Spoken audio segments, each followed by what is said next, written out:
ओम नमो भगवते वासुदेवाय नमः। वास्तु ज्ञान गंगा चैनल पर आप सभी का स्वागत है। निर्जला एकादशी की आप सभी को हार्दिक शुभकामना। निर्जला एकादशी का व्रत 24 को रखें या 25 को, कब रखना चाहिए और साथ ही साथ पूजा की विधि क्या है, किस प्रकार से पूजन करना है, पूरी जानकारी आपको इस वीडियो के माध्यम से प्राप्त होगी।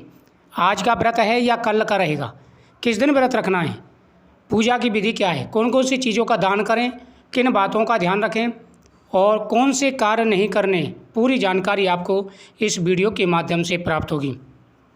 निर्जला एकादशी साल की सबसे बड़ी एकादशी है।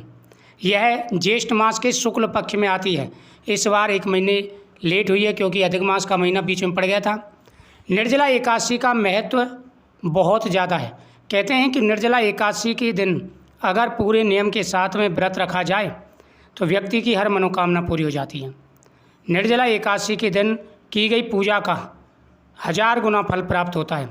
जो व्यक्ति साल में एक भी एकादशी का व्रत नहीं रख पाते, अगर वह निर्जला एकादशी का व्रत रख लेते हैं तो संपूर्ण एकादशियों का फल प्राप्त हो जाता है और मनोकामना उनकी पूरी हो जाती है।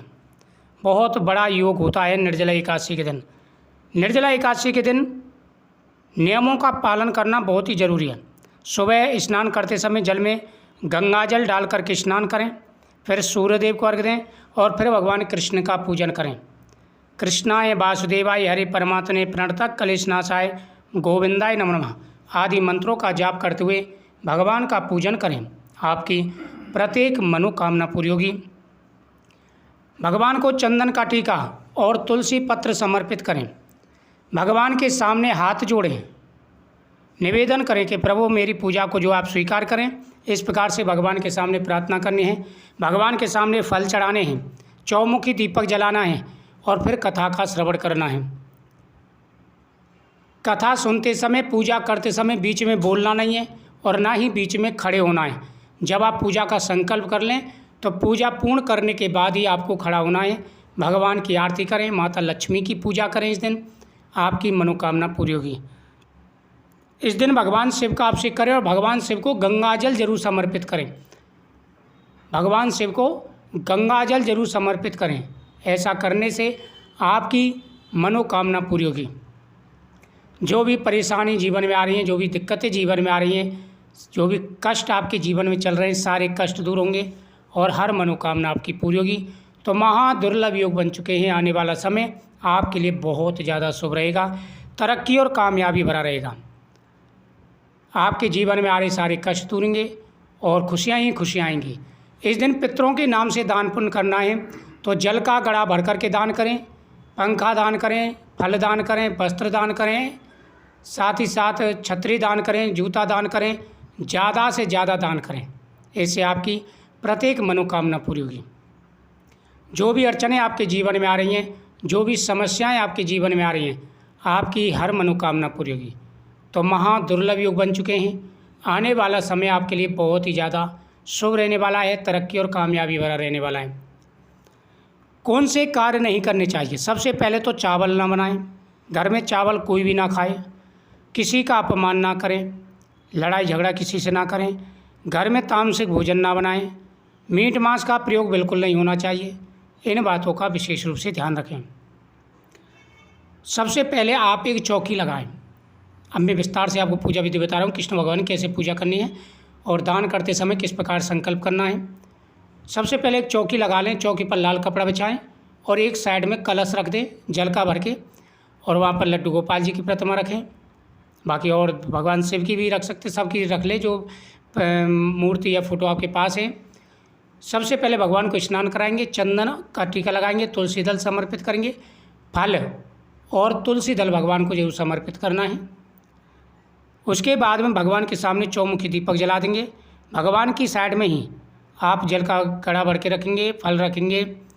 आप भगवान के सामने वस्त्र रखेंगे, मिठाई रखेंगे और फिर आपको संकल्प करना है कि प्रभु मेरा ये नाम है, मेरा गोत्र है और मैं एकादशी के उपलक्ष्य में पितरों के नाम से दान पुण्य कर रहा हूँ, मेरी पूजा को आप स्वीकार करें। इस प्रकार से आपको पूजा करनी है। तो इससे आपकी मनोकामना पूरी होगी और जो भी अड़चनें जीवन में आ रही हैं, सारी समस्याएं दूर हो जाएंगी। भगवान का आशीर्वाद प्राप्त होगा। बहुत अच्छा है, महायोग आपका बन चुका है। आने वाला समय आपके लिए बहुत ही ज़्यादा शुभ रहेगा। तो इस प्रकार से आपको पूजा करनी है और एकादशी कथा का श्रवण करें। फिर आप जो चीज़ें पितरों के नाम से निकाली हैं वह आप दान पुण्य करके आएँ। दान पुण्य करना है इसका, इससे आपकी मनोकामना पूरी होगी और जो भी अड़चनें आपके जीवन में आ रही हैं, जो भी समस्याएं आपके जीवन में आ रही हैं, सारी समस्याएं दूर हो जाएंगी। एकादशी का पूर्ण फल प्राप्त होगा। पीपल वृक्ष के नीचे दीपक इस दिन जरूर जलाएं और पीपल वृक्ष के नीचे दीपक जला करके आपको परिक्रमा करनी है। इससे पितृदोष दूर होता है और भगवान का आशीर्वाद प्राप्त होता है। एकादशी की बात की जाए तो यह एकादशी 25 तारीख को रहेगी। व्रत का महत्व 25 तारीख का ही है।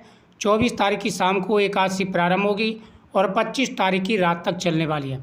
तो 25 तारीख सूर्योदय के हिसाब से भी और प्रदोष काल के हिसाब से भी 25 तारीख को ही महत्व रहेगा एकादशी का। इस दिन भगवान शिव को भस्मी, बेलपत्र, धतूरा ये चीज़ें जरूर समर्पित करें। मखाने की खीर बना करके भगवान को समर्पित करें। इससे भगवान का आशीर्वाद प्राप्त होगा और आपकी मनोकामना पूरी होगी। जो भी अड़चनें जीवन में आ रही हैं, जो भी समस्याएं जीवन में आ रही हैं, जो भी रुकावटें आपके जीवन में आ रही हैं, सारी परेशानियां दूर हो जाएंगी। भगवान प्रसन्न होकर के आशीर्वाद देंगे और आपके सारे कष्टों को दूर करेंगे। तो सबसे बड़ा महादुर्लभ योग बन चुका है।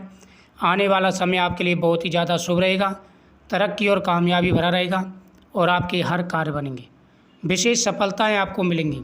जीवन में खुशियाँ आएंगी, तरक्की और कामयाबी आपको मिलेगी। इस दिन विशेष रूप से ध्यान रखना है कि अगर आपके दरवाजे पर कोई आ जाता है, आपके दरवाजे पर यदि कोई आ जाता है मांगने वाला, तो उनको निराश नहीं करना है। मांगने वाला अगर कोई आता है तो उनको आप कुछ ना कुछ दान जरूर करें। अगर हो सके तो आप इस दिन जल का थोड़ा सा दान जरूर करें। जल दान, जैसे रास्ते में आप प्याऊ लगवा लीजिए, जल दान ज़्यादा से ज़्यादा करें।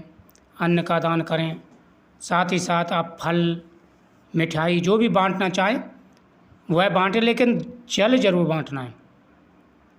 बहुत ही अच्छा योग बन चुका है और सबसे बड़ी एकादशी है निर्जला एकादशी।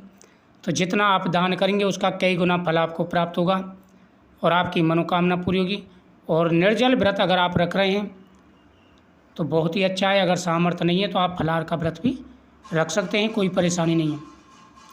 अगर आप हर एकादशी का व्रत रखते हैं तो आपको निर्जल रखने की आवश्यकता नहीं है और वह आप अपने हिसाब से रखें, अपनी सामर्थ्य के हिसाब से रखें, आपकी श्रद्धा है।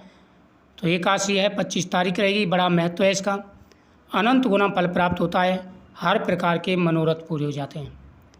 वीडियो को शेयर करें, चैनल को सब्सक्राइब करें, कमेंट में जय महाकाल जरूर लिखें। महाकाल भोलेनाथ आपकी हर मनोकामना अवश्य पूरी करेंगे।